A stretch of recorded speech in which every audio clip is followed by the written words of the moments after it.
Zayden. That's literally all you need to know. I'm kidding. No, that's all you need to know. No, I'm literally obsessed. Hi, besties. I'm Brittany. And I'm Cassy. And welcome to Literally Obsessed.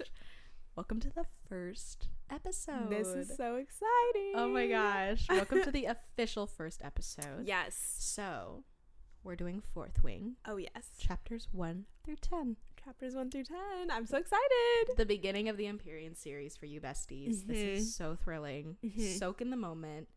Yes. Please grab a snack. Grab a drink. Yes. Grab anything near you. We have wine. We got wine. You should get wine if that is your preference. Hope you're having fun cleaning, driving to work, whatever you're doing, just hanging out. Yeah. Thanks for hanging out with us, besties. Let's dive in. Dive into Chapters 1 through 10.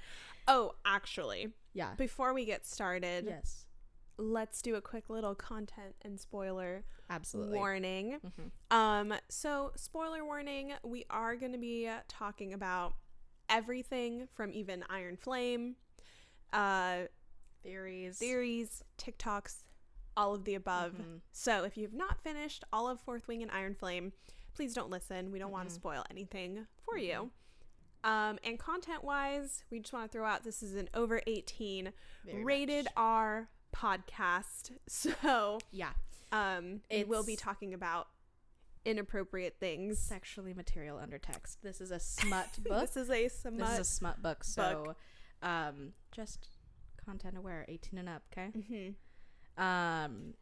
Ooh. Okay. This is gonna be exciting. Yes. So chapters 1 through 10. 1 through 10. This is world building. We got a lot of world building going on. If you are a fantasy fiction reader, you know that this is important in any book.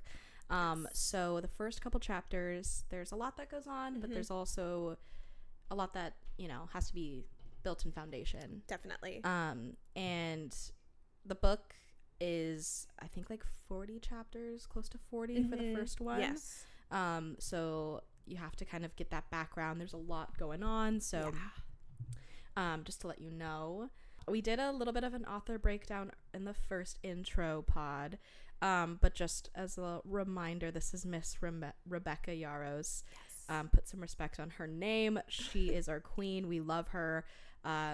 This is one of the biggest series that kind of blew off for her, I would say. Maybe her biggest. And it has been very popular on Book Talk and in all of the critic reviews. Yeah. So very popular book for what it should be. So Fourth Wing is very huge, has a big following. So we're happy for you to be a part of it, besties. Yeah. Should we do a little character? See who everyone was? Yeah, definitely. So our main girl is Miss Violet Sorengale. So she's about 20 years old. Yeah. She's 20 in this first book, and she has trained her entire life to be a scribe. So at the Basgiath War College, they have 4 different quadrants. They have scribe, rider, infantry, and healers.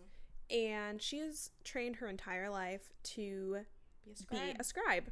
So in Basgiath, you were saying, there's the 4 quadrants, and they all have their own purpose for the 500-year war. Is it 500? It's 500. Or am I confusing ACOTAR? It's a pretty lengthy war. 800? Yeah. No, 500. Something killed off the Venin 500 years ago. Okay. 600 years ago. Yeah. And this college, it's a war college, and the purpose of each quadrant is to either prepare for the battle or to make sure you are documenting the battle correctly. So that's what the scribes were. That's what she had been studying text, languages. So Violet is, at the beginning of the book, very fragile, very small. She was known for being the weakest link of her family. Yeah, and that kind of set her apart from her sister Mira, who we also meet. Yes. And her mother Lilith Sorengale. She has a brother, Brennan. And it's mainly them, and then the dad. That's a part of our theory. Yeah. So, from what we know in these first 10 chapters, both her brother Brennan and her dad, which we actually don't know his name, we just know it's her dad, they're both dead. Yep. So, it's just the girlies, just the girls. 3 girls. And Mira has already graduated from Basgiath. She's already working in the, what are they called? She's in the outposts. Yes. And she's kind of prepping Violet in the first chapter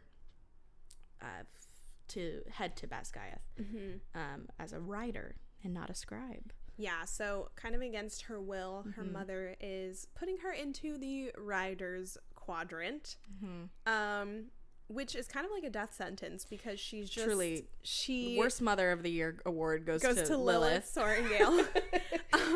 She is just really not going to survive. She's like weak.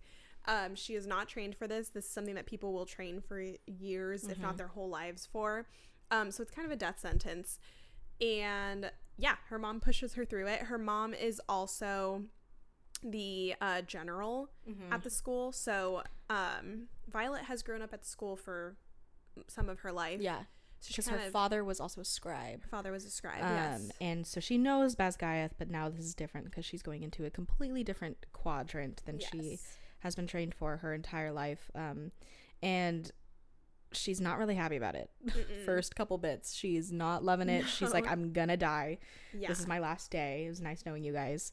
And her sister Mira really tries to like give her tries to give her like the sorry if you hear disclaimer guys, if you hear clanking around, it's my loud ass fucking upstairs neighbor. Truly, if you are Brittany's neighbor, just know I actually hate you so much. Know that like you're dead to me. You're dead to me, and I will curse you and your family lineage till the day I die. Truly. And like move out. No, please. No one wants to hear you. So I'm so sorry, besties, if you hear a lot of stomping. We're working through it. And just know that I have to deal with it every single day. Yes, unfortunately. So we have our own little monsters up there.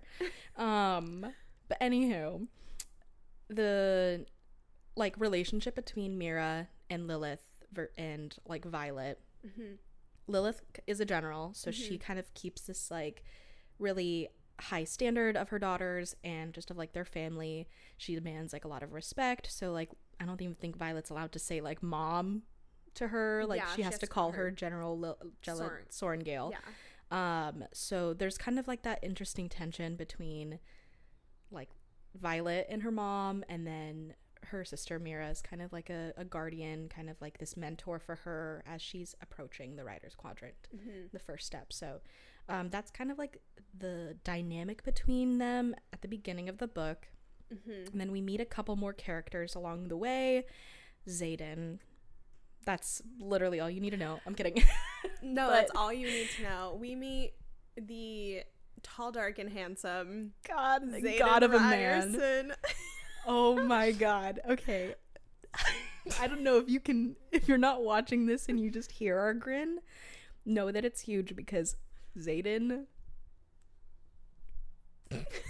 Moment of silence For him. Thank you. No. You don't understand. If you know, you know. Yeah. Please look up right now. Xaden fan art. And it is the picture. It's a little bit of a gray tone picture. He has all his tattoos. He has his muscles. He's got his long, dreamy hair. Yeah. Xaden is literally the love of our lives. No, I'm in love with the fictional man, and I don't care. He's real to me. He's real to us, and we talk about him every day. I think daily. I think about him daily for sure. So Xaden, he is a considered marked one, which is a term that is used in this like part of the war, and it's from the separation of like Erasia. So there's a rebellion that happened, and these people in the rebellion were considered traitors, so their kids are marked ones. That's about all we know at this moment. Yeah. So he is kind of the leader of that because his dad was the leader of the rebellion. Yeah. So he's got a big name, big reputation. Oh yeah. Hence Taylor Swift. Sorry, like no, it's fine. She wrote Xaden because of Taylor Swift lyrics. Sorry. No. Yes, she did, and I'll die on that hill. Absolutely. Okay, fine. I will have my arguments as to why she did not. But anyways, so you'll get to love Xaden, and that's kind of like that romance that we'll find up ahead. But we'll also meet some characters that Violet had already known, like Dane. Yes. Atos. Yeah, so we meet Xaden at the parapet, which is their, how do I describe the parapet? It? Like, this is like your, what is that called? Like in a sorority? You're hazing? This is your hazing into... Honestly, she's not wrong though. Into the writer's quadrant. So it's the beginning of the book pretty much. It starts off with like her getting like ready with her sister. They're heading over to the parapet. The parapet is like this bridge-ish. In case you don't know, because I didn't know what parapet was. No, we had to look it up because even though Rebecca does a really great job of explaining it, my brain just didn't know how to understand it. Yeah. We've seen like concept art. We've seen like how people draw it up, but it is kind of like this bridge, this like big, small, narrow wall.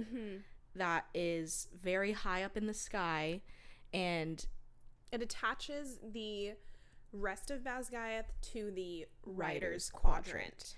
So in order to get to the Writer's Quadrant, you must cross the parapet. There has to be another way though, because like how do the scribes come? No, it's truly just an ego hazing thing. No, it truly, it's like if you can cross it, then you are a real you can rider. ride a dragon. Yeah. So it's kind of like that, and a lot of people die because it is very narrow. It's scary. 18 inches, people. Like, it's literally not big at all, and it's kind of like a balancing act.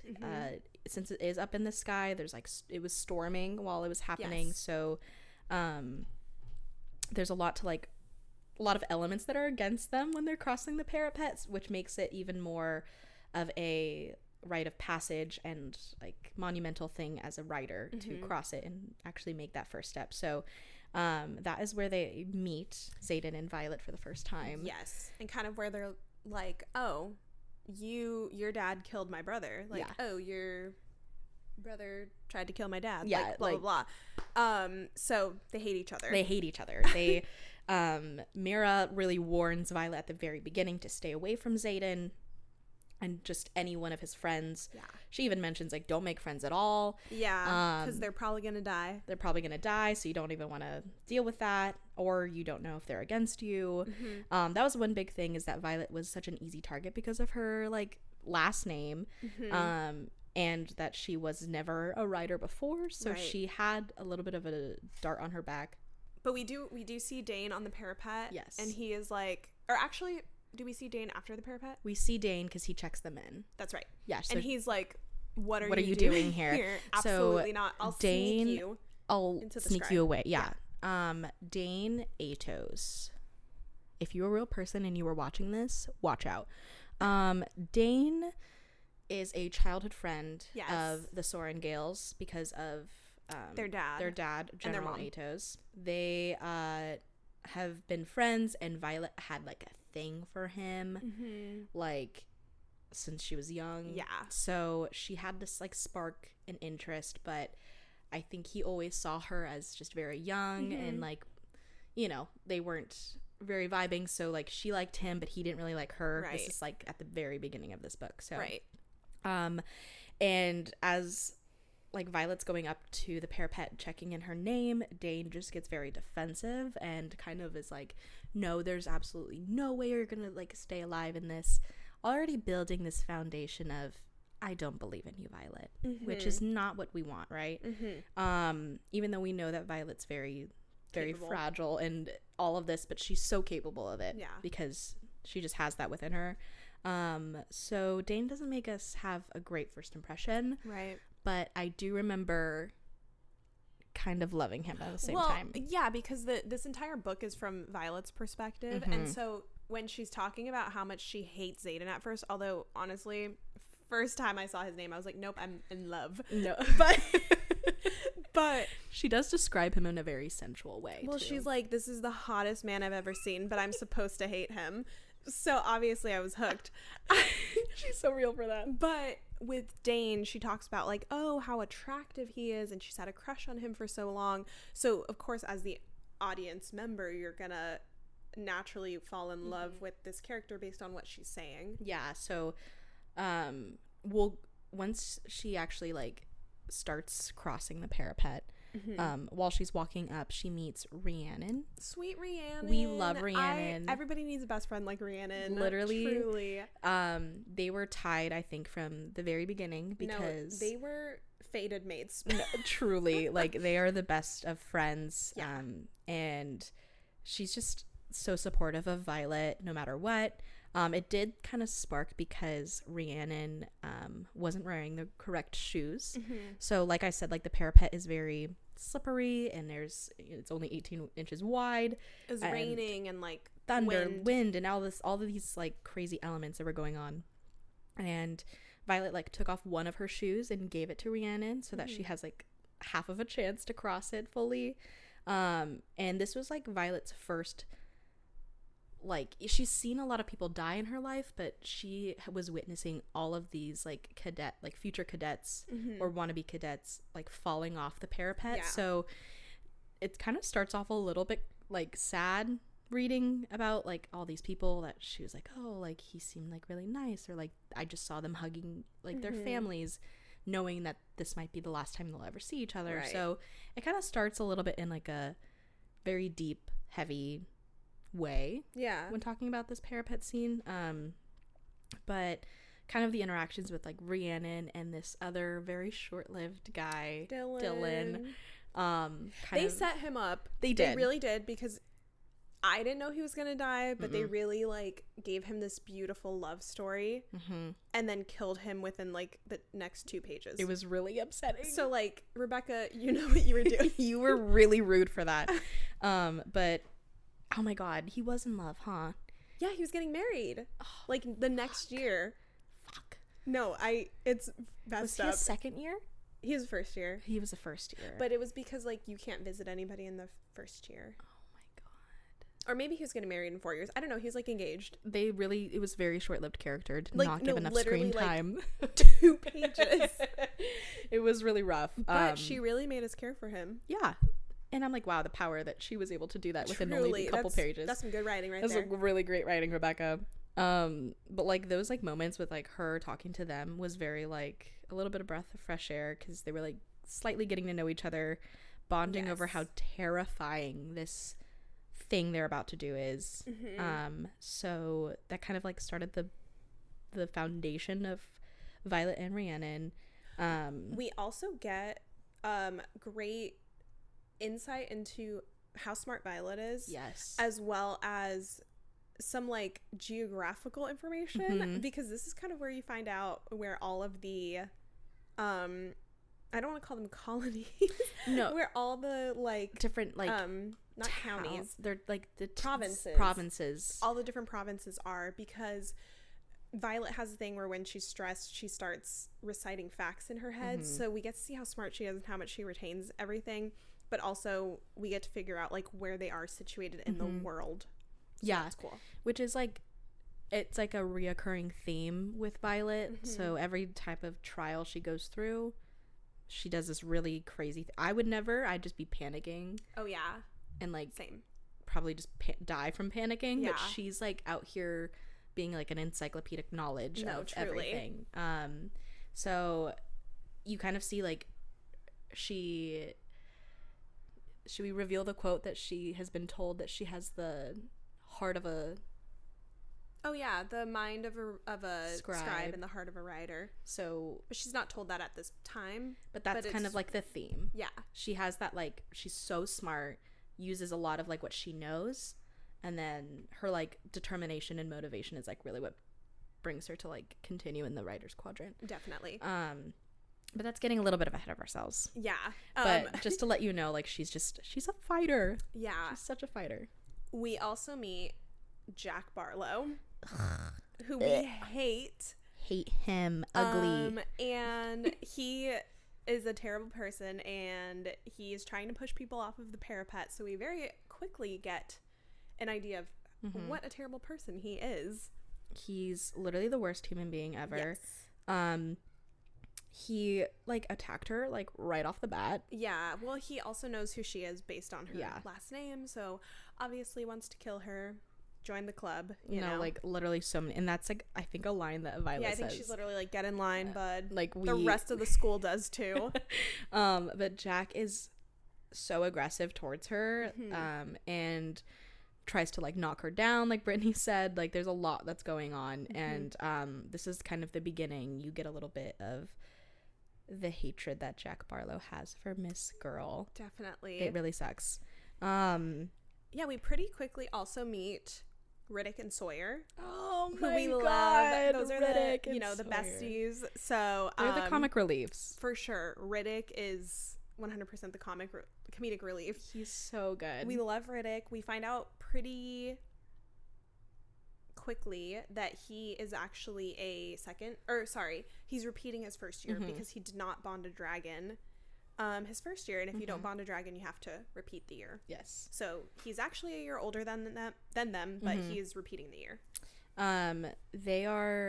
They quickly become like this group within each other. I think at first it was like slightly a defense mechanism because like everyone in the quadrant tries to like low-key kill each other. But they kind of bonded so quickly at first, so they kind of had this like nice little friend group at the very beginning. As like once they all pass the parapet, they all do except for Dylan. Bye, Dylan. R.I.P. But Violet somehow gets across the parapet, and she then falls into like Dane's arms because of how extreme and freaked out she was. Like I remember she was like nauseous and then just like throws up, and Dane's like over here like trying to comfort her. Yeah. It was a moment for sure. But after all of that, they kind of then start to get into what being in the writer's quadrant's all about. Xaden is a wing leader. Yes, he is. He is our wing leader, trust me. And basically what like a wing leader is so they have different wings. Yeah. In the writer's quadrant. They're broken up into like groups basically, and each group has its own wing leaders and squad leaders, which are like right below wing leaders. And they have different like the tail section, the claw section, tail, claw, wing, I believe. I need my facts out here with me. Hold on, let me pull it up. Okay, so yes, there is the 3 sections. There is the claw section, the flame section, and the tail section. Every section is going to have so there's also 4 different wings. We're in 4th wing right now, so this is 4th wing, claw section, flame section, tail section. There's the wing leader at the top, as well as an executive officer. In each section they have a section leader, and then below that they have an executive officer, and then they have squads 1, 2, and 3 within each of those sections. Every squad has about 15 to 20 people as well. At the beginning. And they all die off. At the beginning. There's like 4 at the end. Yeah, no, truly. And we quickly meet the rest of the cadets.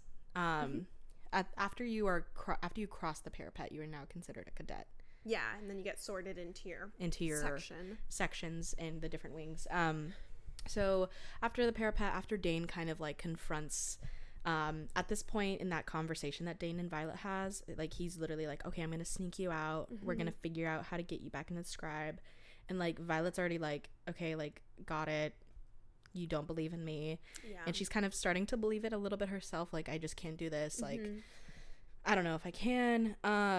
But they kind of all meet up, and we hear and we see Lilith and the rest of like the squad leaders.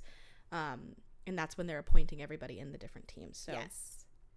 very big informational dump we get here. First couple chapters in, we have all of them kind of addressing like, okay, the next thing you are going to be working towards is the gauntlet. Right. And it's kind of like Harry Potter-esque because they do have classes at the same time. Yeah. So they kind of learn a lot about the war. They'll have the I forgot what the class is called. They have battle brief every Battle day brief that teaches them about like what is going on outside the walls of Basgiath. They also have like once they bond a dragon, well, they have like a dragon class that teaches them about dragons. Once they bond a dragon and they start getting their signet, then they have like lesser magic classes and stuff like that. Yeah, so it's a lot of like once they're bonded with the dragon, it's more catered towards like that own personal thing they got. But right now, at the very beginning of after they, oh my gosh, after they become the cadet, it's kind of just getting into like Basgiath community and like the routine of it all. I think they all now live together in one room. They don't get separate rooms just yet as a first year. Yes. And they do sparring, which helps them learn how to fight.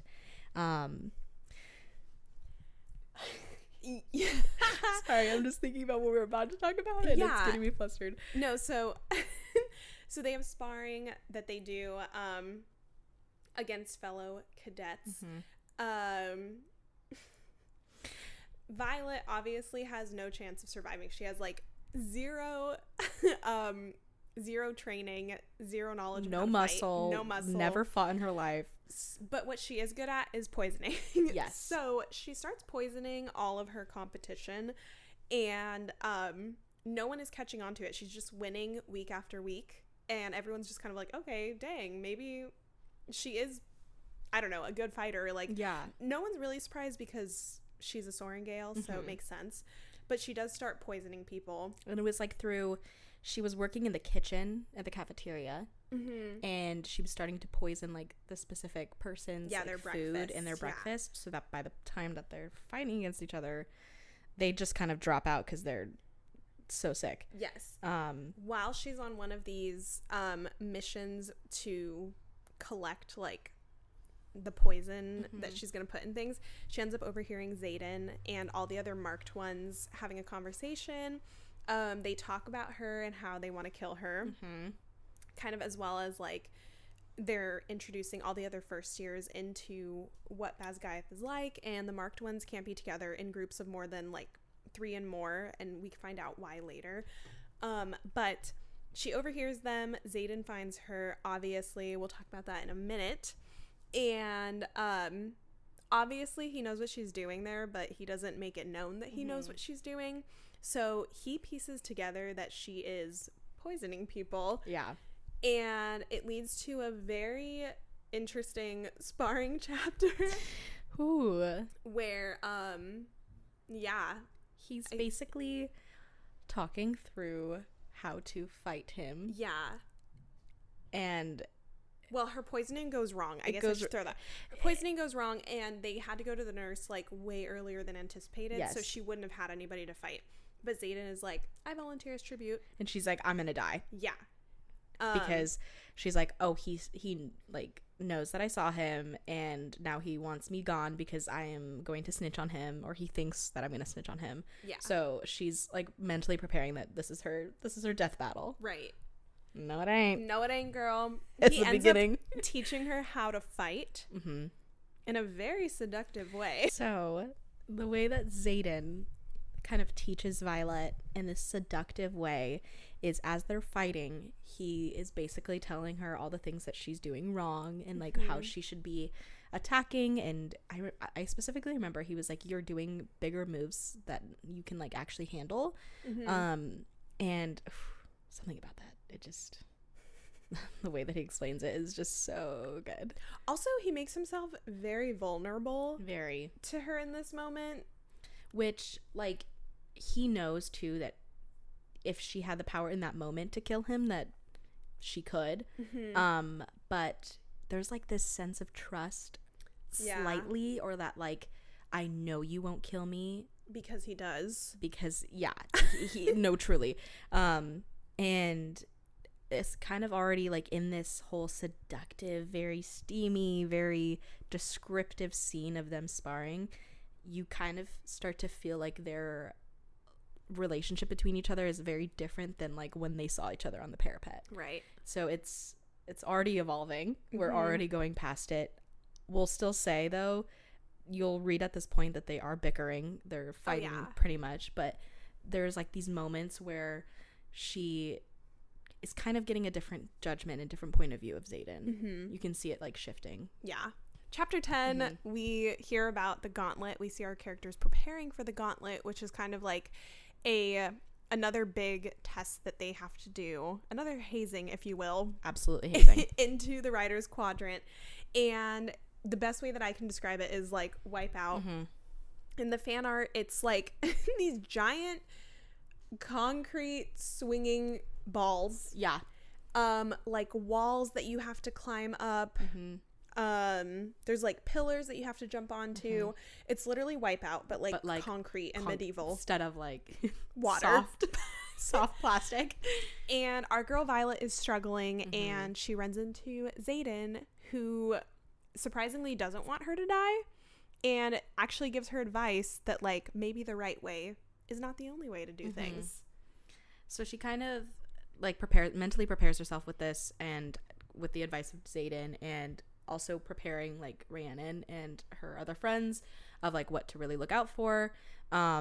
It's just a very pivotal last chapter before we get back into a very intense round of hazing. Oh yeah. Of the Basgiath War College. Oh yeah. So that kind of rounds out the first 10 chapters. There's a lot of detail within, but just so you know, it's just kind of laying out the foundation of what kind of really happens in Fourth Wing. So a lot of stuff of being in Violet's head. Again, we're in, like, her point of view, so we kind of only see, like, what she sees. But something we wanted to bring up was that this book actually has Xaden's point of view in, oh my gosh, not enough, Rebecca. Not enough. Not enough. We need the series to have counteracting Xaden Dual and POV. Yes, we need all of it. So Xaden's POV, I think the first POV chapter is chapter 9, which is the sparring. Yes. So at the very end of Fourth Book for the special edition, and I think she has, like, released it on her website. She has, yes. So it's accessible if you didn't buy that special edition book. But Xaden talks about his point of view in the sparring. Oh my gosh, it is, like, something about it. Of course, this is, like, an enemies to lovers type trope, and we get to kind of see how he views Violet and how it kind of changes. In chapter 9, there is a reveal, a big spoiler, that I accidentally was... I did not tell Cassie to finish the book before she read this. So yeah, I was reading Xaden's point of view after I had read the actual chapter 9. And I did get something spoiled for me, but it's okay because it's still a great reveal. Yeah, so Xaden talks about how Brennan, he doesn't say that Brennan is alive. He just says, like, oh, she doesn't even know that her brother... No, he says something like, Brennan would kill me if he saw me with his sister right now. And so then I remember you texted me and you were like, wait, so he knows Brennan? And I was like, they were just, like, friends before he died. Yeah, no, she really did a really good job covering it. So if you are reading Fourth Wing, I hope you shouldn't be listening to this, but I hope that you did read Xaden's point of view, because it really gives the most beautiful picture of how he sees Violet at the beginning. And I would just like to say, because I know a lot of people get upset and they're like, this was not a true enemies to lovers, like, guys, they forgave each up. other. No, literally, they forgave each other too quick, or, like, whatever. But also, I think that they're enemies because of, like, circumstances. Yes, first of all, it's like Romeo and Juliet. Okay. Yeah, and, like, I also feel like Rebecca herself said that she added in these chapters because she wanted people to see, because he has a line where he says, like, I've been yours for longer than you could imagine. So people were like, oh my God, he was destined for her. Like, Bren told him about Violet and he was in love. That's not the case. No. But it is like, he did want to kill her, but there was a piece of him, like, he for sure found her attractive from like the first moment he saw her, and like vice versa, she found him attractive, but they just knew they were supposed to hate each other. And I mean, we end up finding out there's a lot more with Violet's mom and with Xaden, but it's like he did want to kill her. He did want to kill her for sure, but like he's also kind of like, oh, whatever, you can find somebody attractive and like still hate them. Yeah, he like and like valid Xaden. No, like truly, there's the amount I have plenty of people that I could name Xaden, so I get you there, buddy. But it kind of brings like this whole like vulnerable state of their relationship at the very beginning, like they're still like super unsure, which brings into a lot of trust issues later on. But I wouldn't say like they were destined for each other, but I would just say that they are so connected in different ways that like it works by the end of it. So. I also need a Xaden POV of him seeing Violet on the parapet. No, because I can only envision what he says and what he thinks. And I need to, he can read intentions. Yes. So I need to know what he's thinking when Violet is staring at him and she's like, oh my God, this is the hottest man I've ever seen in my life. What was he thinking? He was eating that shit up. You know for a fact he was eating that shit up. He loved it. And I need to know. And honestly, it might only make me more attracted to him.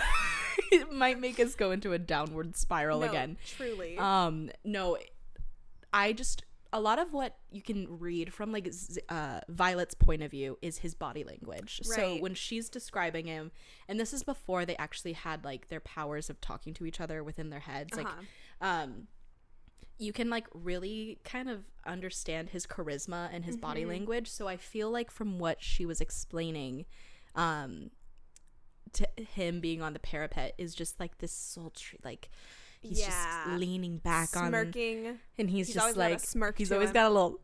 He's always got a little smirk to him, and he's just always having this very mysterious vibe to him. So, like, I can only just imagine what he was thinking because he knows how to hide it. He knows how to hide it. You know, when books say like things like.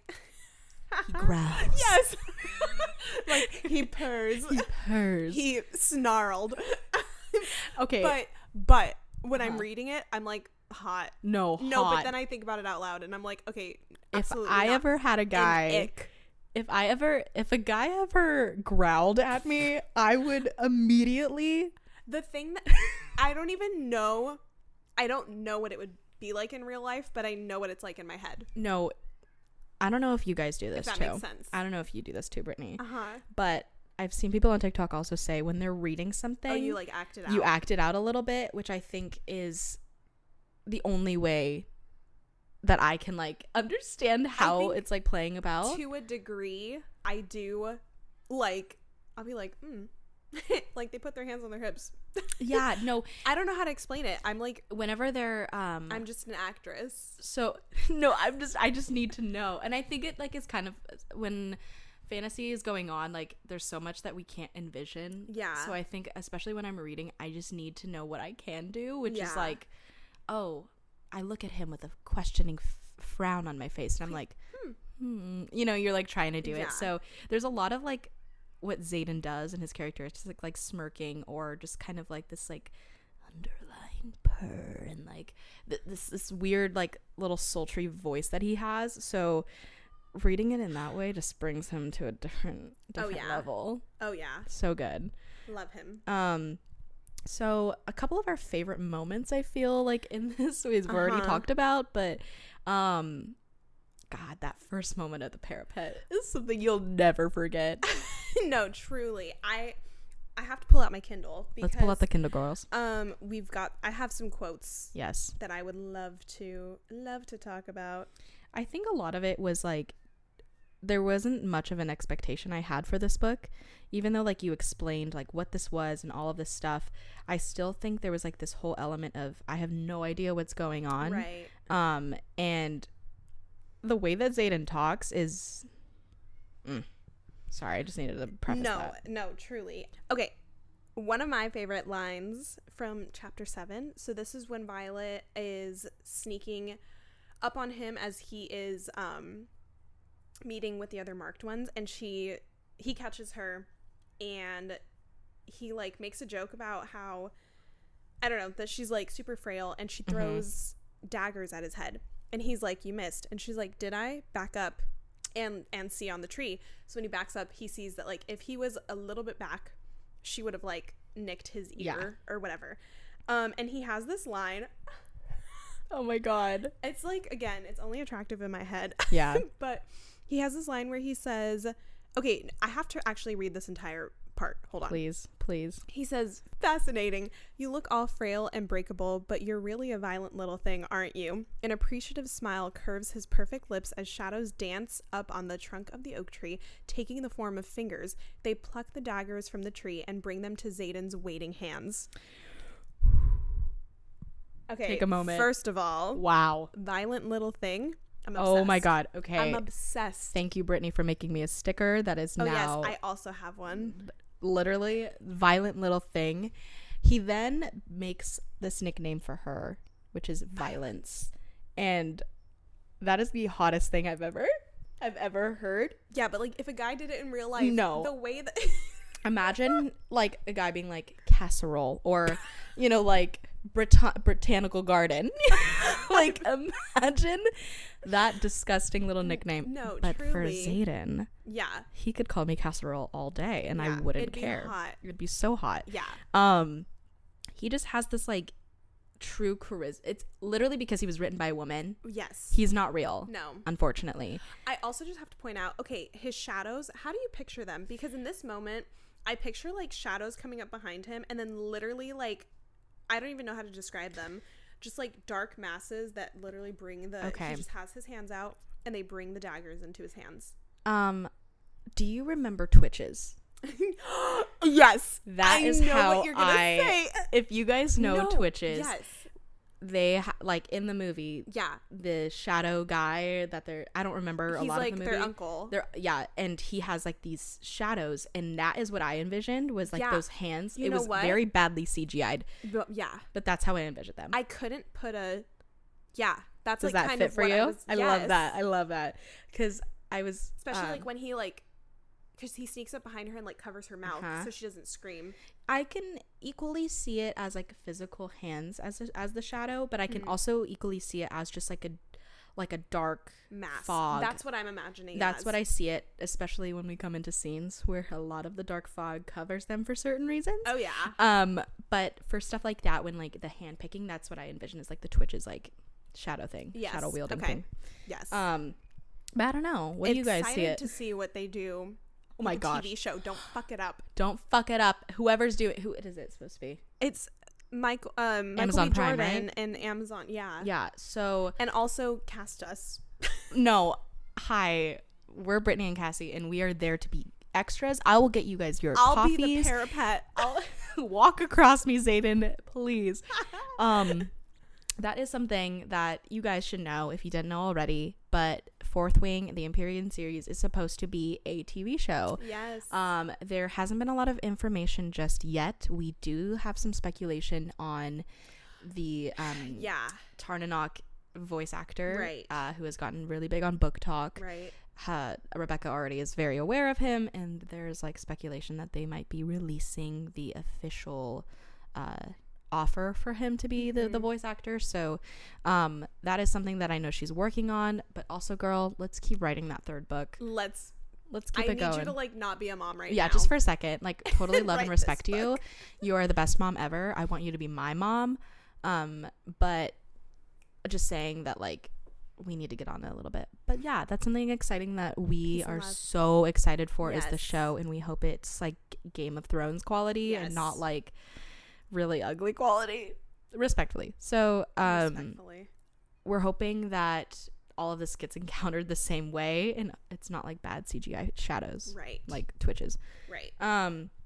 But one of my favorite parts, and I know it's I think it's in like chapter 9, and I did highlight it, and it's literally a line that she says to, like, right when he's about to get her dagger, and it's her telling herself, you are not attracted to toxic men. You are not attracted to toxic men.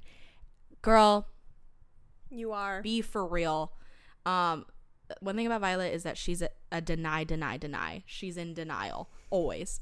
That's like one of my favorite like first little things she says, is because she's already kind of falling for him. Oh yeah. She thought he was so attractive. She better than me. She better than me. I would have. I'm gonna. So we are learning that Violet is already like pretty much enthralled and like in a trance with Xaden at the very beginning. So you could just kind of see her being very much into denial about it, her feelings. But she is more sarcastic and better than us. We would have probably pounced on him. Like on the parapet. On the parapet, right there in front of everybody. I don't care. I don't care. Don't care. He could. I don't know if we can get that far just yet. It's coming up. Trust us. So it goes without saying that one of our, I think we could both say, is the sparring moment is like one of our favorite moments. Favorite moment. It's like you never forget your first time reading that. Yeah. Which I also love the first time he gives her nickname, when he says, going for blood today, aren't we, Violence? And then she says, my name is Violet. He says, I think my version fits you better. We're already building the sexual tension between them. Yeah, no, so truly. It's pretty intense, and you can cut it through with a knife. So we've kind of gone over a little bit of quotes, little shock things that we got going on. Yes. Should we get into some thriving and theorizing? Yeah, so I actually have a couple quotes, but they're related to our theories. So I think the first thing that we did want to talk about maybe is the like the ice prickling Violet's scalp. There's so many mentions of that. I don't even know if I highlighted all of them. Yeah, there's a lot in there. But like chapter 8, see, I almost feel like in chapter 7 there was one, but in chapter 8 it says, there's no ignoring the prickle at my scalp, and I let my gaze shift to meet Xaden's. He's always already looking at her. Ice prickles on my scalp. Chapter 10, my scalp prickles and Xaden stops mid-step 10 feet away from me. The set of his shoulders rigid. I'm sure they are. I'm sure they are, girl. That's also, sorry, super quick. No, yeah. There's a moment where he says something about like, oh, you don't have a question of where I've been, and she says, I literally like don't care. And then it says he cocks his head to the side. You really don't, do you? And I feel like that's just foreshadowing to, obviously we know that he is intrinsic and can read people's minds. So that's a great nod to him reading, she literally does not care where he's been. Yeah. And him being like, oh, you actually don't care about me. You don't care. So if you didn't already know, or if you haven't like grasped onto that theory just yet after reading this, there's a lot of like Easter eggs, like Brittany just showed in the very beginning of the book, of how Xaden is already reading her mind, and at that point she knows that is like a bad signet to have, like you will get killed if you are found intrinsic. So the scalp prickling is like our way of like, when she was rereading it, to be like, wow, he was reading it on like very early on. Yeah, I also don't know though, it hasn't been confirmed that was him reading her mind, because I do have questions. There's a lot of other moments, specifically in later on scenes, where he for sure responds to something she was thinking, but she doesn't say something about her scalp prickling. Yeah. And I'm just curious if maybe there was just too much going on, she didn't realize it, or if it was just going to be overkill to be like, my scalp prickled, and then I didn't think I said something. Yeah. I don't know. I think it was like, it's a power. My idea is like intrinsic. It's a power. So the biggest way that they show their power is through like a physical touch, or like that type of sense. So I feel like she wasn't very, if he's touching her. Yeah. And she wasn't that what's the word, like exposed to a lot of power and magic, Right. so like scalp prickling must have been like a new sensation for her. Right. So like my idea is like she explains it that way, and then maybe after they bond dragons and then they are now like being able to talk to each Right. other, that kind of feeling kind of goes away. Right. So she's just not very observant of it, and that's why Rebecca kind of stops saying scalp prickling. Maybe. 'Cause it stops in I think it stops in Iron Flame. It does. She doesn't really And say it. there is a moment where at the end of the book, Dane can read memories, and she says like, I would know if he'd read my memories, and then Xaden goes, no, Violet, trust me, you wouldn't. So But like I think that like she didn't like really know how it all worked. I don't know, so I don't know if she just wasn't observant with how he was doing it. Yeah. But I also think that I mean, unless it's just like his presence, it may be. I get it. Girl, my body would too feel like it was prickling. I don't know if it's just like she's not used to it, and then she finally does after being so exposed to like her own signet and his signet. So but like in the parts where they're literally like having sex and she's like saying stuff in her head and for him to do, and then she's like, oh, he must, like, how did he know? Just like, wow, this man really knows, he really knows what he's doing. No, girl, he's reading reading your mind. Sorry, I just can't wait until we get to those scenes. That's gonna be so exciting. Yeah. But that is like one of the first theories that like we kind of talked about after I finished the book. There's a couple more that we kind of come across, but I feel like we don't get to really have any information until we get like more into like the meatier parts of Fourth Wing. Right. But we do kind of start to see Jack Barlow and how he just has this evil presence to him. Yeah, and like very power hungry. Very much. More than anyone in the quadrant. Yes. They're all very like hungry for that, like, you know, to be number one, to be number power. Right. But he has this very intense evil to him. Right. So at the very like end of Fourth Wing, we find out that Jack Barlow is Venin. Right. And throughout the beginning of Fourth Wing, we kind of start to see his like evilness and like what he's like bonding really weirdly with his dragon. Yeah, and like we see there is a fight coming up that he very clearly is Venin, but we didn't know it at the time. Yeah. Rebecca says she knows the exact moment he turned Venin, but she just hasn't told us. That. So girly. In the next couple chapters is when she does spar with Jack. Yeah. So we'll dive deep into that. So just keep an eye, or just kind of remember when you were reading it, did you pick up on anything? Yeah. Did you kind of have a theory about? I sure as heck didn't. No, because I was oblivious, and honestly, reading the first part of Fourth Wing, all I was like was heart eyes for Xaden. My whole body had reactions to him, and I still do. So it hasn't gone away. No, it's the way that I think I'm like such an intelligent reader, and then I go on TikTok and I'm like, oh, that all went right over my head. No, I still think I'm reading like Stephen King like level. No, but I am just reading. I'm missing everything. I'm missing every single, like, did I even know what scalp prickle? I just thought that she was feeling cold. I didn't even know what that meant. I really didn't. It's like, so well, it's winter. No, like it went all over my head. So thank you to the people who brought up these theories. Yes, you are better than we are. No. Even now I feel like we're still struggling to like figure out all those places. So oh yeah. But yeah, that's a little bit of our deep dive into that theory. Yeah.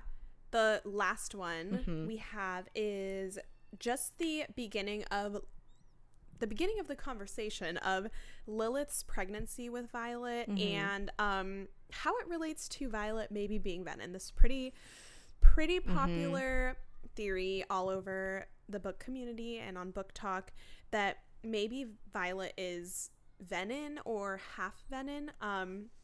There's some good claims to back it up. Yeah. So we know that we know that Lilith was sick during her pregnancy and she had like a fever. That's like about all we just know it was a very rough pregnancy for her. She was very sick, and we know that Violet's hair turns to silver at the ends. So a great theory is that the venom suck the life out of things, and I think she literally explains her hair in the beginning, like it's like as if the life was like sucked out of her hair, or like the color got sucked out of her hair. So that's definitely a telling sign.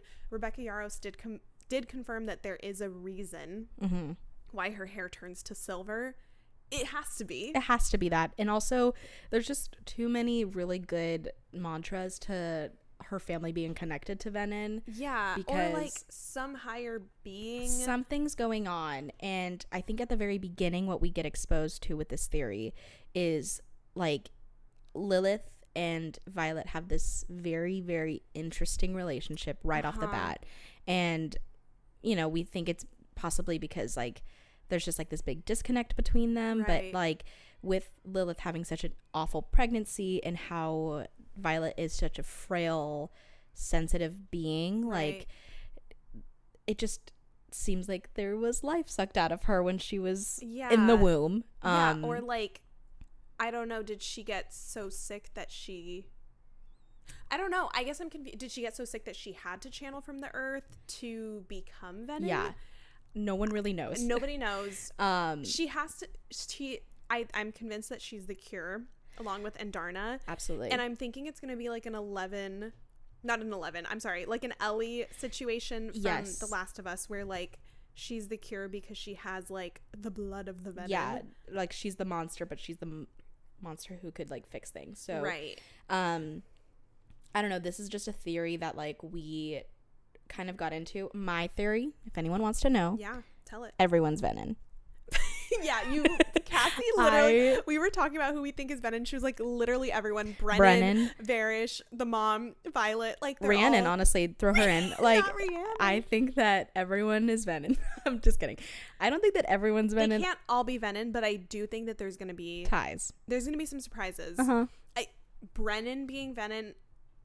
Hashtag Brennan is Venom. Brennan is Venom. We're not there yet in the story, but like something's sketchy about him. So this brings back my theory that everyone's Venom, and I think tying into Violet, just being how she bonded with Andarna, like there has to be she waited 600 years for her. Like, who just does that? No one. There has to be a reason. And Andarna even says that. She says like I waited for you, specifically you.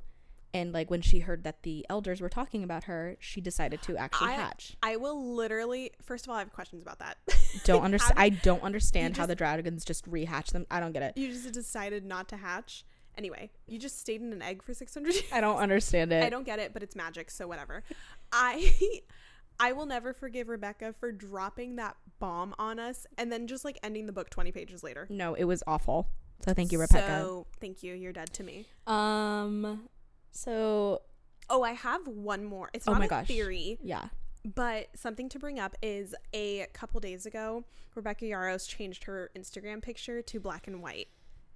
She's a Swiftie, so she knows how to work it. It has to mean something because, and people are now saying like the Venom sucked the life out of everything. Do you think she got the Venom? Do you think she's the Venom? It supports my theory. No, but like Red Tower Books is also announcing something later on this week. Like any day now, they're going to be making an announcement. So she had to have been changing her profile picture because they're announcing something. I hope it's a third book. I'm trying to not be too hopeful. I know she's still writing it, but like also she could be lying to us. Because I would lie. I would be like, no, girlie, she could be, honestly. I'm 10 pages in, but I'm finished with the book. Like, she keeps posting pictures of songs, lyrics. Primarily Taylor Swift songs. And as a Swiftie, Brittany's not much as a Swiftie, but as a Swiftie who's very big into Taylor Swift, the songs that she's posting are criminal and very lethal, and I'm very scared for how these books are. No, this book is going to be terrible. It's going to be terrible. But it's going to be great, but like I'm going to cry. What if she's tricking us and she's like, oh, she'll like post like the lyric and then she's like, today's writing vibes.